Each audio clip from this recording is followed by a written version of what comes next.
8 de la mañana con 39 minutos, 8 con 39 minutos. Saludamos a esta hora en los estudios al presidente de la Asociación de Gestión de Riesgos de Trabajadores de Gestión de Riesgos del Ecuador, Christopher Velasco.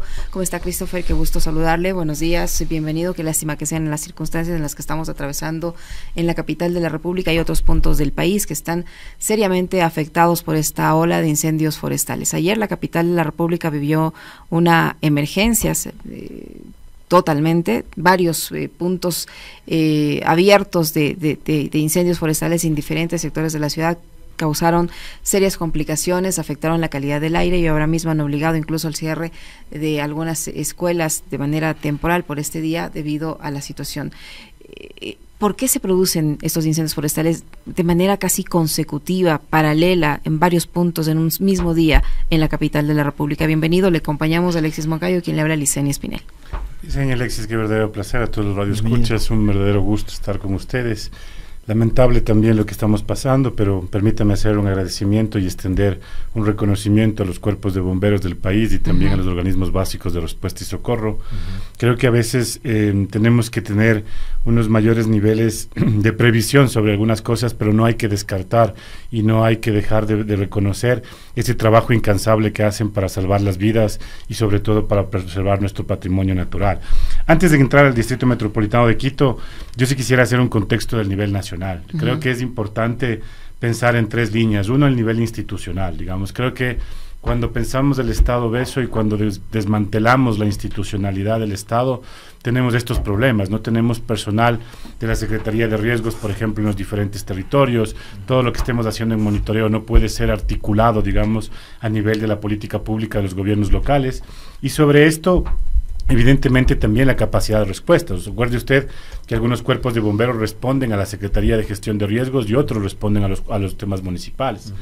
Por el otro lado, digamos, tenemos un tema en el nivel más comunitario en el cual no hemos podido, digamos, tener una relación con el fuego de una manera mucho más preventiva, digamos, y menos dañina. Es decir, las quemas para la cuestión de los agricultores es algo que se ha hecho desde hace muchas décadas. La lógica en algunos sitios donde no tenemos rellenos sanitarios, donde no tenemos la recolección de basura, se hace la quema de basura también.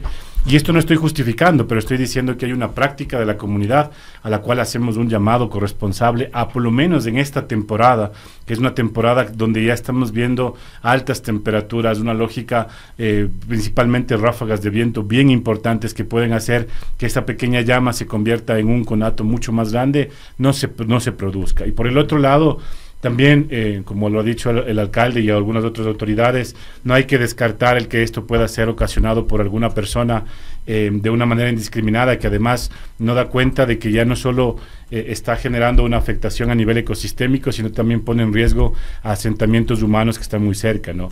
Y finalmente, digamos, aquí el tema normativo, y yo sé que la norma no soluciona todo, pero en este mismo espacio varias veces hemos hablado de la Ley de Gestión de Riesgos y ya tenemos una ley que el 30 de enero fue aprobada y tenían una transitoria para presentar un reglamento.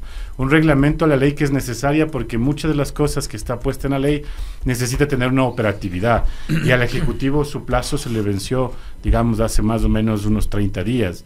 Entonces, si ese reglamento no llega, la coordinación, digamos, de las diferentes instancias no puede ser posible. Entonces, las emergencias y también los incendios forestales, como muchas de otras amenazas que ponen en peligro a la población, pueden ser prevenidas, pueden ser, digamos, disminuidas si tenemos esto, la capacidad institucional, la comprensión de la comunidad y un marco normativo que nos permita trabajar. Christopher, ahí yo sí quisiera abrir un espacio sobre la discusión y la reflexión con base en las experiencias que hemos tenido en los últimos años, y no solamente en Quito, porque eventos muy graves como los que ayer pasaron en la capital, ocurrió hace pocos días en Loja, en la zona de Quilanga, ha pasado también en la provincia de Imbabura,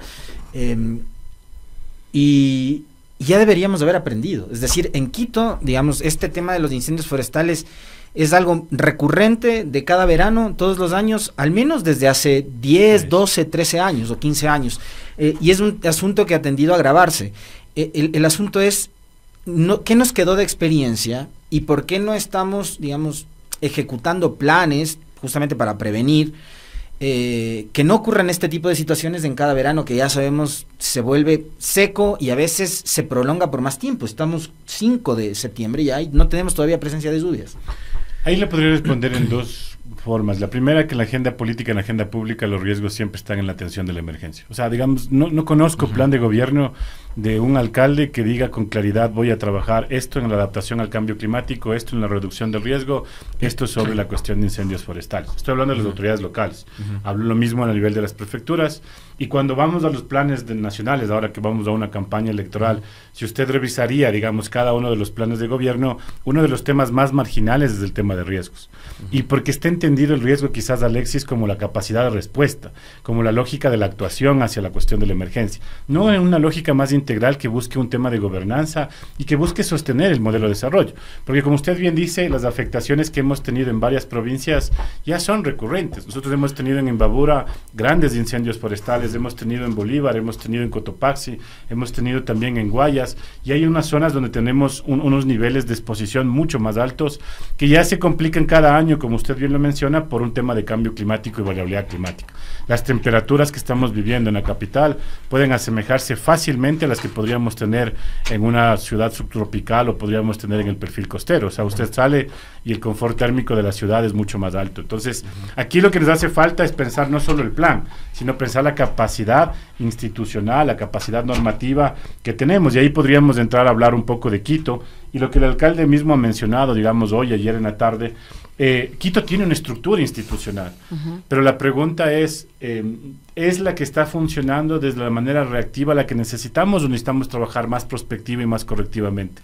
Porque aquí la discusión debe ser: la Secretaría de Ambiente puede fusionarse con la Dirección de Riesgos para trabajar lo que hace Bogotá, una Dirección Metropolitana de Cambio Climático y Gestión de Riesgos, donde estés buscando apuntalar algunas cosas. Por ejemplo, Alexis, la cobertura vegetal no es lo mismo que sea pino o que sea ciprés o que sea eucalipto, porque tienes otro tipo de inflamación, o sea, se inflama mucho más rápido, se propaga mucho más rápido el fuego. Entonces necesitas hacer una gestión mucho más integral de los ecosistemas y no necesariamente tiene que ver con una acción de respuesta de los bomberos. El alcalde mencionaba que puede haber multas de hasta $37,000 para las personas que sean infractores. ¿Cuántos infractores hemos tenido en todos los años que han presentado eso? Y sancionados. ¿Qué tan fácil es determinar quién cometió esa infracción en un incendio de esas magnitudes? Hasta que tengas la cuestión de la indagación previa, saben cómo funciona la fiscalía y las prioridades que puede tener. Entonces, al final del día, esto no llega a materializarse. Entonces, si ustedes preguntan al cuerpo de bomberos cuánto ha recaudado por estas sanciones sobre el tema, es muy poco. Entonces, al final tenemos que sí endurecer esta cuestión de sí buscar que esos recursos lleguen a trabajar la educación ambiental con la gente que está más cercana a zonas que podrían ser próximamente incendios, a ver, por ejemplo, algunas acciones más de preparación también. Y no estoy con esto desconociendo el trabajo que ha hecho el Cuerpo de Bomberos o el Distrito Metropolitano de Quito. Al contrario, estoy reconociendo que esas capacidades existen, pero que hay que pensar que la política pública no tiene que estar orientada solo al tema reactivo. Necesitamos transformar la institucionalidad para tener una institución más fuerte que acceda al financiamiento climático, porque ahora, ya perdida todas las hectáreas, 7,000 decimos en Loja, que es una barbaridad, y lo que podamos haber perdido en el Distrito Metropolitano, nosotros, ¿cómo vamos a hacer la restauración ecosistémica de estas zonas? ¿Con qué recursos? ¿Con el hueco fiscal de 12,000 millones que tenemos a nivel del Estado? ¿Con los 500,000 que acaba de dar el gobierno nacional para la emergencia en Loja? ¿Con qué recursos vamos a trabajar esto? Necesitamos entrar a la arquitectura del financiamiento climático. He ahí la importancia, por ejemplo, en el caso de Quito, de fusionar la Secretaría de Ambiente con la Dirección de Riesgos y hacer funcionar ese fondo ambiental como un mecanismo de captación de recursos importantes para trabajar estos temas que no necesariamente son prioritarios en la agenda pública y en la agenda política. Y eso es algo importante mencionarlo, porque como no está en la agenda política, como no está en la agenda pública, no se operativiza de la mejor forma en los temas preventivos, ¿no? Habría que recordar que las intenciones de Lenín Moreno en un momento fueron cerrar la Secretaría de Riesgos, y cuando hay que apelar a la memoria, no olvidarse de esas cosas. El gobierno de Moreno estaba a punto de cerrar la Secretaría de Riesgos con esa mentalidad de no va a pasar nada. Ya pasó el terremoto de Manabí en el 2016, uno así volverá a pasar en 100 años, entonces no va a pasar nada. Y justo cuando estaba operativizando el cierre de la Secretaría de Riesgos, ocurrió el terremoto en Cumandá. Y le tocó al fulano nuevamente volver a reactivar y la dejó como una Dirección Nacional de Riesgos, ya no tenía calidad de ministerio, de Secretaría de Estado, ¿no? Y eso le ha restado, por ejemplo, a nivel nacional, posibilidades operativas, logísticas al país para reaccionar en circunstancias como las que hemos enfrentado estos días. 7 transformaciones institucionales, Alexis. ¿Desde cuándo? Desde Defensa Civil a Secretaría Técnica de Gestión de Riesgo 2007. Secretaría Técnica de Gestión de Riesgo a Secretaría Nacional de Gestión de Riesgo con rango de ministerio. Luego pasamos a una Secretaría de Gestión de Riesgo de nuevo, luego pasamos al Servicio Nacional de Gestión de Riesgos, luego pasamos a la Secretaría y luego ahora otra vez pasamos a una Secretaría Nacional de Gestión de Riesgos. La diferencia entre un momento y otro es que cada proceso de transformación institucional ha debilitado mucho la política pública que teníamos trabajando en algunas áreas, por ejemplo, monitoreo, las salas de situación, por ejemplo, la lógica de pensar en los temas de reducción, las obras que tenías con el Banco del Estado, 50-50 o 70-30, digamos, ha habido varias cosas que se han mermado en ese proceso. Pero también lo más triste, creo que en el término institucional, es que al final siguen siendo los mismos, los que siguen manejando la institucionalidad y desde unas lógicas que siguen siendo las mismas del gobierno que usted puede haber mencionado o de otros. Cuando sales y dices a la gente, vamos a entregar 30 millones, 40 millones y juegas con la cuestión de las expectativas de las personas porque esos 30 o 100 millones que estás ofreciendo son créditos en los cuales los municipios no pueden acceder por su capacidad de endeudamiento, donde no has dado respuesta a la gente que está en la lógica de Esmeraldas, en la lógica de lo que hemos tenido afectaciones importantes en Saruma, lo de Chunchi, lo de Olosí. Ustedes vuelven a ver a los territorios y parecería que como ya pasó la emergencia, como ya no hay mucho que decir ahí, no pasa nada. Vayan a Baños y veamos las dificultades que tenemos después del último deslizamiento y la fatídica muerte de varias personas. Entonces, al final la lógica acaba siendo del ofrecimiento, digamos, esta lógica de jugar en decir vamos a mejorar las condiciones cuando al final la disponibilidad presupuestaria no existe. O sea, yo les pregunto a ustedes, los $500,000 que ha mencionado el gobierno nacional para la emergencia en Loja, ¿para qué podría servir? Si usted le pregunta al Cuerpo de Bomberos de Quito cuánto cuesta cargar la cuestión del combustible del helicóptero y cuánto nos podría costar mantener esta lógica operativa, los 500,000 no creo que sean los suficientes para poder mantener operativa el helicóptero del Cuerpo de Bomberos y los 2 de Fuerzas Armadas. Entonces, al final, si le vas a dar a los gobiernos locales, cerrando el año fiscal, para hacer un proceso de contratación pública con un CERCOP que cambia las resoluciones cada inicio de mes, los recursos no van a llegar. Entonces, es aquí el llamado para poder decir, pensemos la arquitectura institucional, busquemos también vincular a los profesionales. Tenemos casi 1,100 profesionales formados en tercer o cuarto nivel, que no necesariamente son los que están en las unidades de gestión de riesgos de las instituciones públicas y privadas. Recordarán ustedes que tuvimos no hace mucho una cuestión de conocimiento público, de un cuestionamiento hacia uno de los compañeros que funge como director nacional de riesgos del Ministerio de Salud, que no tiene un título de gestión de riesgos. Y entonces yo soy muy cauto en ponerme no en los términos personales porque respeto la cuestión de la necesidad de cada una de las personas, pero también tengo que decir a la ciudadanía y a la población, hay profesionales que están en el Uber, hay profesionales que se han puesto en la tienda y que es un recurso del propio Estado porque la mayoría vienen de universidades públicas, digamos. Entonces ese llamado es importante a trabajar en poder replantearnos bien qué queremos hacer en el tema de riesgos. Y también felicitar, digamos, a los profesionales que están en algunas áreas. El gobierno provincial de Pichincha, por ejemplo, tiene algunos de los profesionales más potentes y competentes que tenemos. La cosa que ha hecho ahora para poder apoyar también a la lógica del municipio de Quito, el poder plantear la activación del COE provincial para que no estemos en la emergencia, sino que tengamos la información suficiente de que si pasa en el noroccidente, ¿cómo vamos a responder? Si pasa en San Miguel de los Bancos, si pasa en Puerto Quito, si pasa en Cayambe, si va a Rumiñahui. ¿Cuáles son las cosas que vamos a articular? Porque las capacidades operativas de estos cantones no son las mismas que el distrito metropolitano.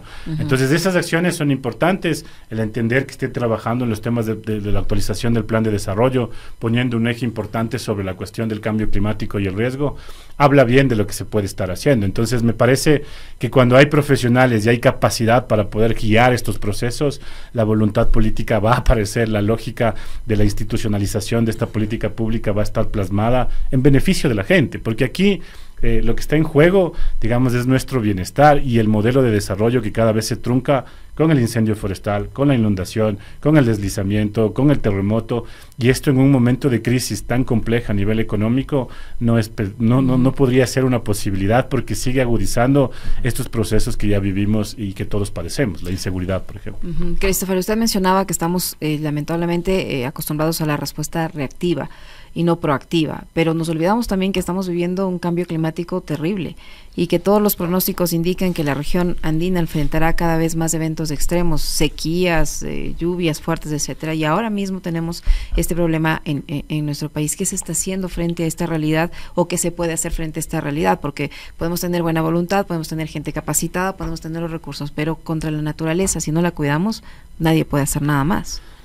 El Ecuador es uno de los pocos países que tienen derecho a la naturaleza.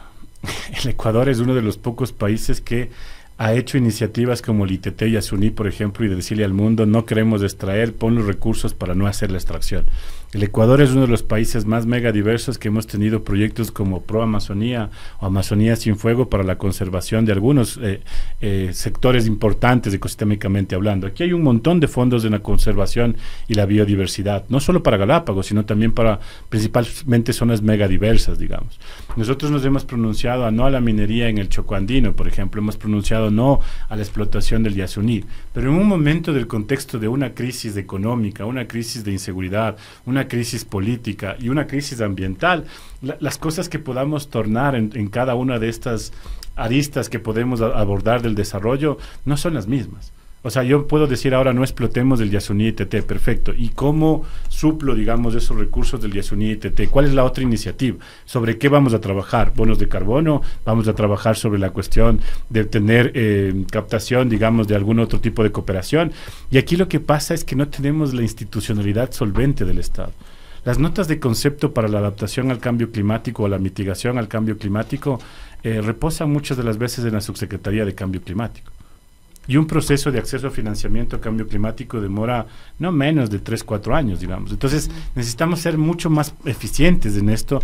Y hemos dicho, no puede ser juez y parte porque el tema de cambio climático no es un tema ambiental, es un tema civilizatorio, implica varias cosas, como por ejemplo lo que vamos a vivir los próximos meses en el estiaje.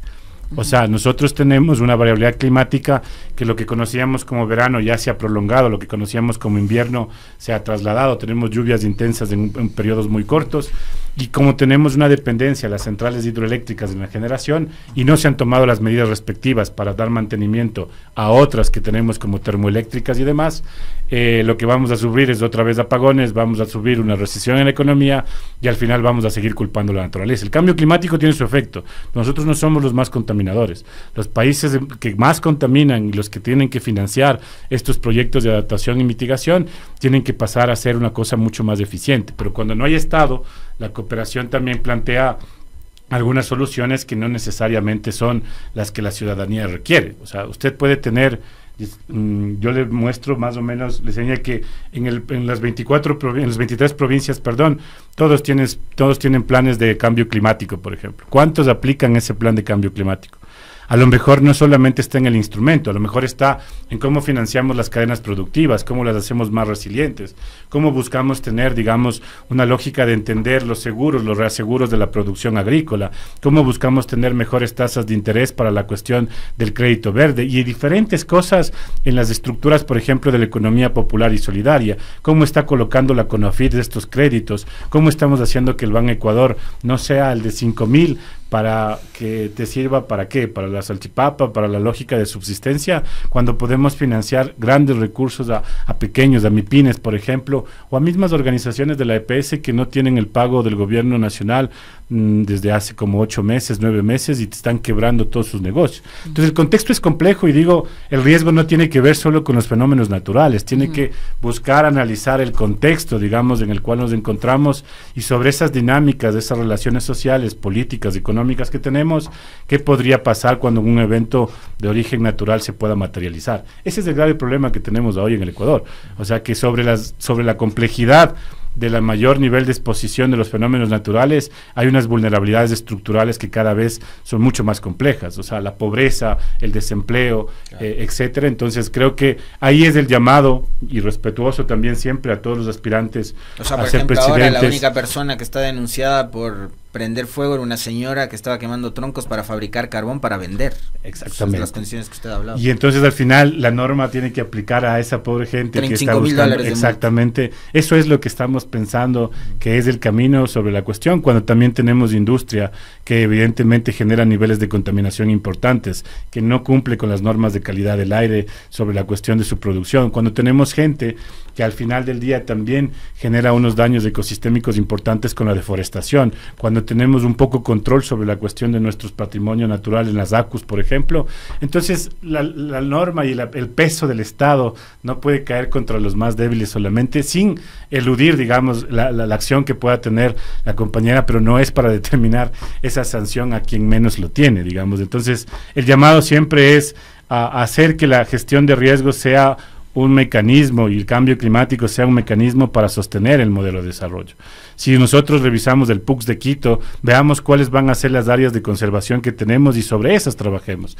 Pensemos qué es lo que vamos nosotros a conservar, digamos, como patrimonio natural y démosle la importancia que eso merece, digamos, cuánto estamos haciendo en arbolado urbano. Diseña, usted camine 6, 7 cuadras ahora en Quito y usted parecería que estuviera en una zona del litoral, no tanto por la humedad, sino por la cuestión de los rayos UV que le cansan, le agotan, le fastidian. Entonces hay que pensar cómo adaptamos a la ciudad, a esa ciudad de 15 minutos que plantea el alcalde, cómo hacemos que los vínculos urbanos rurales funcionen, digamos, para tener mejores servicios ecosistémicos. Y entonces el camino es importante, las cuestiones que se hacen son relevantes, no se trata de criticar a quien gobierna, se trata de decir, sentémonos a discutir seriamente qué es lo que queremos hacer en términos institucionales y comunitarios. Yo creo que capacidades hay en el municipio de Quito, creo que existen voluntades también, pero a veces la lógica reactiva y los incendios, que no necesariamente son forestales ni estructurales, sino los de la gestión pública, pueden nublar muchas veces las decisiones que tome la autoridad. Es importante hacerlo y entonces en eso vamos trabajando y ese es el compromiso de esta asociación, ¿no? Muchísimas gracias, Christopher, por acompañarnos. Muy gentil por estar acá. Gusto. Christopher Velasco, presidente de la Asociación de Trabajadores de Gestión de Riesgos del Ecuador, que ha estado con nosotros. Tiempo de despedirnos, Alexis. Chau.